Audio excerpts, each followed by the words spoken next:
आज हम लोग तत्वों का आवर्त वर्गीकरण पढ़ेंगे। आवर्त वर्गीकरण का मतलब है तत्वों को उनके गुणों के अनुसार सजाना। तो उनके गुणों के अनुसार सजाना, सबसे पहले हम लोग जान लें कि तत्व होते क्या हैं। तत्व के बारे में अगर हम लोग सबसे पहले सोचे तो तत्व किसे कहते हैं, तो हम लोग तत्व को एग्जाम्पल अगर सबसे पहले देखेंगे तो हाइड्रोजन, इसके अलावा और क्या दिमाग में आता है हमारे, ऑक्सीजन और नाइट्रोजन, कार्बन। ये सब जो एग्जाम्पल्स है, ये सब मैंने जो बताए वो तत्व के हैं। हम लोग हाइड्रोजन गैस कहते हैं, तो हाइड्रोजन गैस जो है वो तत्व नहीं है, वो असल में एक यौगिक हो गया हाइड्रोजन का। तो ये हाइड्रोजन जो है, जब वो दो परमाणु मिल जाते हैं तब जाकर वो हाइड्रोजन अणु बनता है, जो कि गैस के रूप में दिखता है। तब तत्व जो अगर हम पूछा जाए तो वो हाइड्रोजन। अब ये हाइड्रोजन तत्व जो है ये जल में भी पाया जाता है, किसी एसिड में भी पाया जाता है। उसी तरह से ऑक्सीजन है और नाइट्रोजन और कार्बन, इनमें से कुछ गैसीय होते हैं, कुछ ठोस होते हैं और कुछ द्रव अवस्था में पाए जाते हैं। जैसे पारा जो है वो द्रव अवस्था में पाया जाता है और कार्बन जो ये ठोस अवस्था में पाया जाता है, और ऊपर के जो तीनों मैंने बताए हैं वो गैस अवस्था में पाया जाता है। तो हम तत्व को ठोस, द्रव और गैस इस तरह से तो बांट सकते ही हैं। इसके अलावा हर एक के तत्व के गुण अलग अलग होते हैं। तो समान गुण वाले तत्वों को अगर एक साथ रखा जाए तो क्या होगा, तो उसी का सबसे पहले उसी को समझाने के लिए अलग अलग वैज्ञानिकों ने अलग अलग समय में तत्व का आवर्त वर्गीकरण किया। तो सबसे पहले डोब्राइनर ने, हम लोग जो पढ़ेंगे उसमें सबसे पहले डोब्राइनर ने जो आवर्त वर्गीकरण किया वो किस आधार पर किया उसे हम लोग देख लेते हैं। डोब्राइनर का त्रिक, डोब्राइनर का ट्रायड। ट्रायड कहने का मतलब है अगर हम तीन तीन तत्वों का समूह बनाए तो तीन तीन तत्वों का समूह इस प्रकार बनाए कि पहला जो है, बीच का जो है वो बाकी दोनों के परमाणु भार उसका क्या होगा, औसत होगा। डोब्राइनर के त्रिक में जैसे तीन एग्जांपल दिया गया, लिथियम, सोडियम और पोटेशियम। लिथियम, सोडियम, पोटेशियम में लिथियम का अगर हम परमाणु भार पता कर ले, परमाणु भार क्या होता है, लगभग 7 के करीब होता है, तो में से 6.9 ही है। और सोडियम का कितना है, सोडियम का है 23 और पोटेशियम का कितना होता है 39। अब देखिए इन तीनों में क्या संबंध है। अगर हम पहला और तीसरा इन दोनों को अगर हम औसत निकालें इन दोनों के भार का, तो 39 और एक 6.9, ये एवरेज में हम 7 मान सकते हैं। तो हम अगर निकालेंगे तो 39 प्लस 7 कितना होगा 46, और इसका औसत अगर निकालेंगे तो 2 से डिवाइड, 2 होता तो 2 से डिवाइड करेंगे तो हमारे पास आ जाएगा 23। तो ये 23, इन तीनों का गुण लगभग एक जैसा होता है। ये तीनों को हम क्षारीय धातु बोलते हैं। तो उन्होंने बताया कि जो समान गुण वाले जो तत्व होते हैं, अगर उन्हें उनका तीन तीन का समूह बनाया जाए तो बीच वाला जो तत्व होता है उनका परमाणु भार पहले और तीसरे का औसत भार होता है। तो ये है डोब्राइनर का त्रिक। मगर ये नियम बहुत ज्यादा कुछ लागू नहीं हो पाया, बहुत तत्वों के लिए लागू नहीं हो पाया। कुछ एक के लिए त्रिक बना, बाकी सबके लिए ये फेल कर गया। तो किनके लिए बना ये जान के आप लोग लिख लिए। पहला एग्जांपल तो लिथियम, सोडियम, पोटेशियम है। दूसरा एग्जांपल क्या है, दूसरा देखिए कैल्शियम, स्ट्रोंशियम और बेरियम। कैल्शियम जो है ये 40.1 और स्ट्रोंशियम का वेट दिया हुआ 87.6 और बेरियम का दिया 137.3। आप अगर गौर करेंगे तो इनका जो भार होगा ये दोनों का औसत के लगभग बराबर है, 88 पॉइंट कुछ आएगा, तो लगभग बराबर है, इसे मान सकते हैं। ठीक इसी प्रकार क्लोरीन, ब्रोमीन और आयोडीन है, ये भी लगभग ब्रोमीन का जो औसत भार है वो क्लोरीन और आयोडीन के औसत भार के बराबर आता है। तो इस तरह से हमने देखे डोब्राइनर का त्रिक का एग्जाम्पल अगर पूछा जाए तो 1, 2, 3 एग्जाम में आपसे ऐसा क्वेश्चन हो सकता है, बहुत सारे तत्वों का एक ग्रुप बनाकर दे देगा 3-3 का, बोलेगा इनमें से कौन डोब्राइनर का त्रिक है। तो डोब्राइनर का त्रिक अगर जानना हो तो हम उनका क्या करेंगे, बीच का परमाणु भार को देखेंगे कि पहला और तीसरा का वो औसत भार है या नहीं। न्यूलैंड्स ऑक्टेव रूल या अष्टक का नियम। न्यूलैंड ने क्या बताया कि अगर हम तत्वों को उनके परमाणु भार के बढ़ते क्रम में सजाएं, मतलब जो कम परमाणु भार उसको पहले रखें और अधिक वाले को बाद में रखें, तब हम क्या देखते हैं कि हर 8वां तत्व जो है उसका गुण पहले वाले तत्व के बराबर या समान होता है। जैसा कि अगर हम परमाणु भार के क्रम में सजाएं तो लिथियम के 8वां तत्व जो है वो आएगा सोडियम, इसका जो 8वां तत्व है वो आएगा पोटेशियम। तो हम देखेंगे कि इनका जो गुण है वो एक जैसा होता है, क्योंकि ये सब क्षारीय धातु हैं। तो ये जो नियम है न्यूलैंड का, ये 1 से लेके 56 तत्वों तक उस समय की जानकारी थी। तो 56 तत्वों के लिए है उन्होंने किया था, मगर उसमें भी देखा गया कि ये परमाणु भार के बढ़ते क्रम में जब हम सजा रहे हैं तो हर 8वां तत्व तो सेम गुण वाला नहीं हो रहा है, इसलिए ये बहुत प्रॉब्लमेटिक हो गया और इसे भी फिर हमें छोड़ना पड़ा। 1869 में मेंडलीफ ने सबसे पहले तत्वों का आवर्त वर्गीकरण किया और उन्होंने सबसे पहले एक आवर्त सारणी प्रस्तुत की। इसलिए मेंडलीफ को हम लोग जो आज हम लोग पढ़ते हैं आवर्त सारणी, उनका जनक कहते हैं। फादर ऑफ पीरियोडिक टेबल कौन है? तो मेंडलीफ है। मेंडलीफ ने एक नियम प्रस्तुत किया, जिस नियम के आधार पर उन्होंने पूरा टेबल को बनाया। उन्होंने क्या किया, सबसे पहले बताया कि तत्वों के भौतिक एवं रासायनिक गुण। तत्व के दो तरह के गुण हो सकते हैं, भौतिक और रासायनिक। ये रासायनिक गुण उनके परमाणु भार के आवर्त फलन होते हैं। परमाणु भार के आवर्त फलन होते हैं, इस शब्द का मतलब क्या होता है? आवर्त फलन को ही हम लोग कहते हैं पीरियोडिसिटी। मतलब अगर हम तत्वों को परमाणु भार के बढ़ते क्रम में सजाएं, कम वाले परमाणु भार को पहले और बाद वाले को उसके बाद, तो देखेंगे कि जो समान गुण वाले तत्व है वो एक निश्चित अंतराल के बाद आते हैं। मेंडलीफ के आवर्त नियम के दोष। मेंडलीफ ने जो आवर्त नियम हमें दिया, उससे जो हम लोगों ने आवर्त सारणी बनाई, उस आवर्त सारणी में क्या क्या गलतियां थी।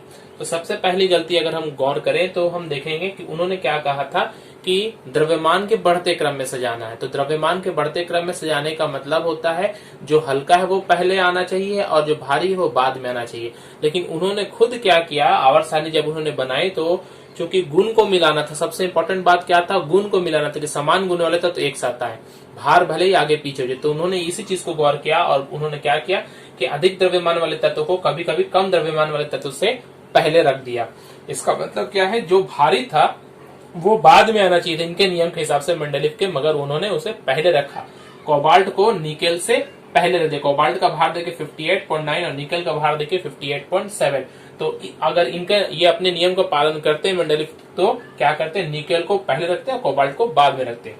ठीक उसी प्रकार अल्युमिनियम को भी सिलिकॉन से पहले रखा, जबकि अल्युमिनियम का भार सिलिकॉन से अधिक है। तो ये पहला दोष हम लोगों ने देखा।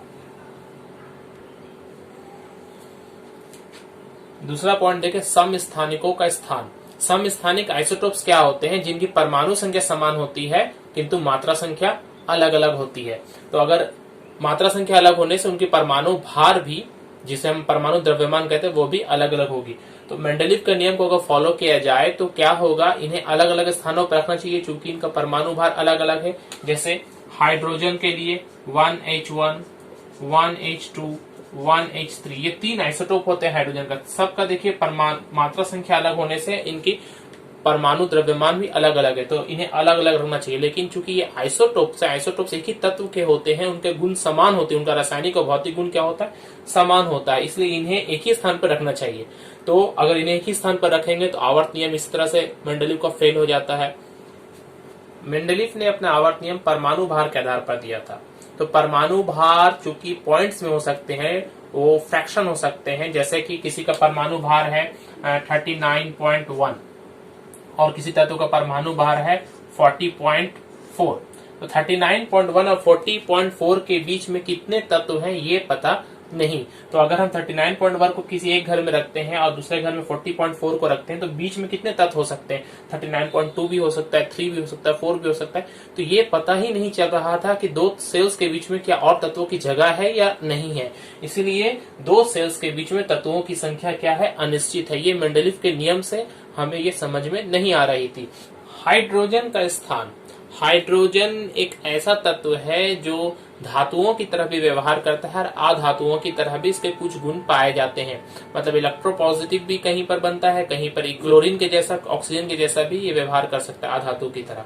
तो इसका जो इस्तेमाल, इसका हम लोग स्थान है, ये मेंडलीफ के पीरियोडिक टेबल में निश्चित नहीं था। इसलिए इसे मेंडलीफ ने धूर्त तत्व कहा था, रोग एलिमेंट धूर्त कहा था इसे।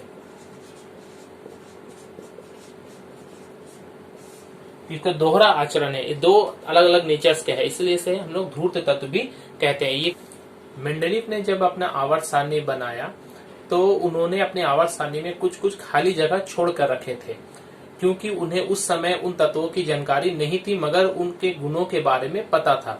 जैसे कि अल्युमिनियम के बारे में तो उन्हें वो जानते थे, अल्युमिनियम को एक स्थान निश्चित दिया, मगर उस अल्युमिनियम के बाद में नीचे में एक और तत्व आता जिसका गुण मालूम था मगर वो तत्व उसे नहीं पता था, तो उन्होंने उसका नाम दिया एका अल्युमिनियम।